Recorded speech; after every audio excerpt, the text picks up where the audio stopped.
Please subscribe Ito Money Vlog.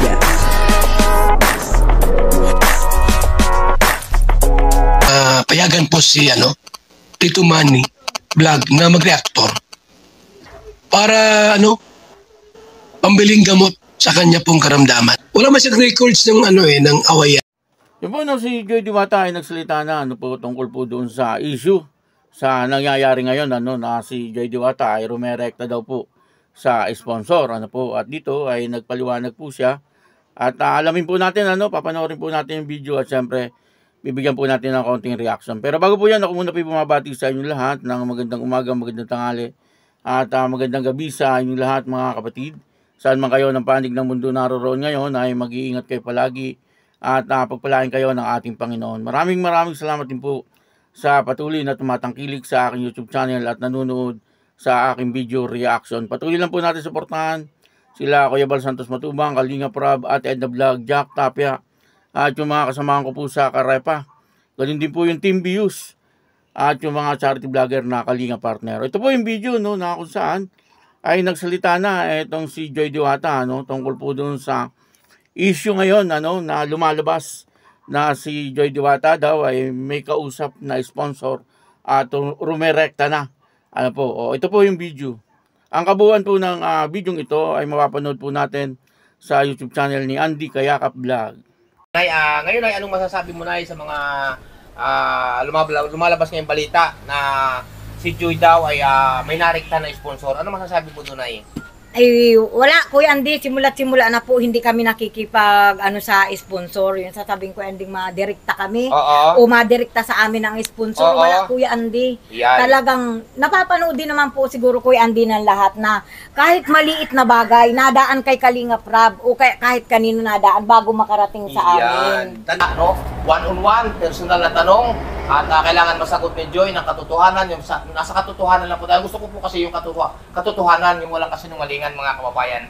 Ngayon Joy, ang masaya po si Joy mga kaling. Lagi po, hindi mo makita ito na kasi mga kababayan, lagi nakangiti, no?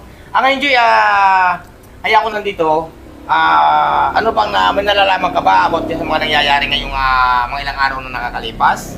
Nung wala po talaga akong alam kasi bihira naman po ako mag-open ng YouTube. Oo, tama. Yan, tama mga kababayan. Kasi kaya ako nandito, Joy, about dito ito gusto kong malaman, gusto ko sa iyong manggaling, na gusto ko sa iyong sarili, ikaw mismo magsabi nito. Sa kumakalat na mga bali-balita, no? Na ito'y ayaw na ayaw ko talagang mangyari.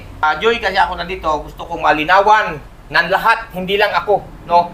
Kasi tanda mo ba nung primerong na-scout ko kayo noon?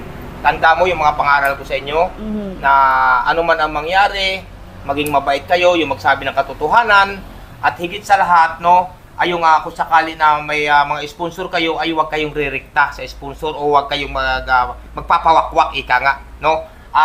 Naalala mo pa ba yun, Joy? Apo kaya hindi. Yan. Kaya ako nandito, Joy, gusto ko malinawan ng lahat, no, doon sa mga baser pati na iba, no? Napakaraming binabas si Joy na nambabas ng wala sa lugar, mga kababayan. Hindi nyo po alam, no? Ako pong nakakaalam nito, mga kababayan, no? Yun sa mga baser, pasintabi po sa inyo lahat, no? Kayo po yung mahal ko. Pero wag naman po natin ipakabas si Joy dahil hindi po nyo nalalaman ang katotohanan, mga kababayan, no? Ngayon, Joy, alam mo kung bakit ako narito? Kasi sa mga lumalabas ngayon, gaano katotoo, ito one-on-one interview ko sa iyo, no? Gaano katotoo, Joy, na yung mga nababalitaan na ikaw daw ay may rumirikta na sa inyo, na sponsor sa iyo, lalo tigit sa iyo. Gaano katotoo yan, Joy? Gusto ko sa iyo manggaling.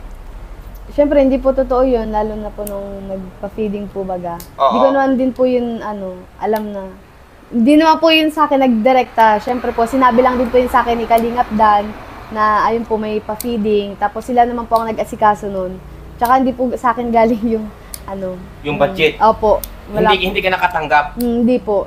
Ayan. Mga Kalingap, umpisa na po ito, no, na itinatanggi ni Joy dahil yun naman po talaga ang aking katotohanan, no. Ngayon, Joy, isang katanungan uli, no.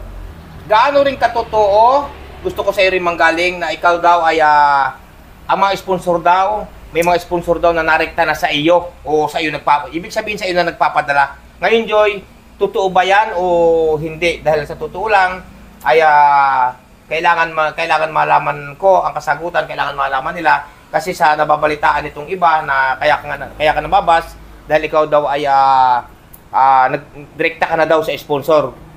Gaano katotoo yun, Joy, na tumatanggap ka ba ng rekta na pira galing sa sponsor? Hindi din po. Walang katotohanan. Wala pong katotohanan. Fix man, kasalanan mo sa ating Panginoon Diyos, kay Ama kay Allah. Textman. Yan po, maliwanag, ano? Doon po sa video ay nagsalita na itong si Joy Diwata at saka si Nanay Imelda. Ano po, at itinatanggi nila, ano po, yung parang issue sa kanila na sila ay rumirekta na sa sponsor. Ano, wala naman daw pong ganun.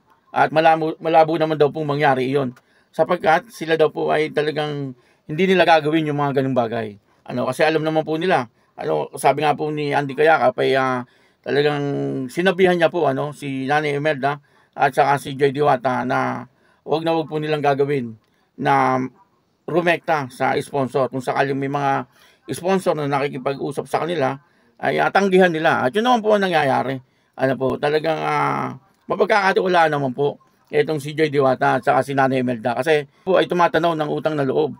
Ano po, yan po ang laging sinasabi nila, na sila po ay tumatanaw ng utang na loob dito po sa Kalingap. Ano po, lagi po nilang sinasabi yan. At kung hindi nga daw po sila magiging maayos ang buhay, kung hindi nga po sila napuntahan siyempre ng Kalingap. Ano po, yun, maliwanag, na dito ay nagpaliwanag na etong si Nanay Imelda at saka si Joy Diwata. At tungkol naman po doon sa feeding, ano po, ay sabi po ni Joy Diwata, hindi naman daw po sa kanya dumaan yun. Yung yung pong pa-feeding na yun, at wala naman daw po siyang nahawakan doon na pera. Ibig sabihin, ay sa iba, kikalingap dan po yata, idinaan ng sponsor. Ano po, hindi ko lang po sure kung kay Kalingap dan o kung kanino pa man. Basta, maliwanag po na sinabi ni Joy Diwata na wala naman daw po siya doong alam tungkol po doon sa budget. Ano po, basta siya ay pumunta doon, at nag-asikaso doon sa feeding. Pero kung tungkol po doon sa pera ang pag-uusapan, ay wala pong alam si Joy Diwata. Dito ay tayo po yung natutuwa, sapagkat ipinaliwanag po nila na wala po silang kinalaman. Ito nga po, inasikaso ni Andy Kayakap upang sa ganun ay hindi na po maglaro sa isipan ng mga viewers na si Joy Diwata ay rumirekta na pala. Kaya nandito kaagad si Andy Kayakap upang sa ganun ay matanong itong si Nanay Imelda at saka si Joy Diwata. At maliwanag naman po, maayos na naipaliwanag po ng dalawa ni Joy Diwata at saka ni Nanay Imelda. At naghahamon po itong si Andy Kayakap. Kung mapapanood nyo po ng buong buo, sabi niya doon daw po sa naglabas ng issue na rumirekta nga itong si Nanay Imelda at saka si Joy Diwata ay maglabas daw po ng prueba. Tama din naman, kasi kung may prueba, siyempre malalaman kung sino ang nagsasabi ng totoo.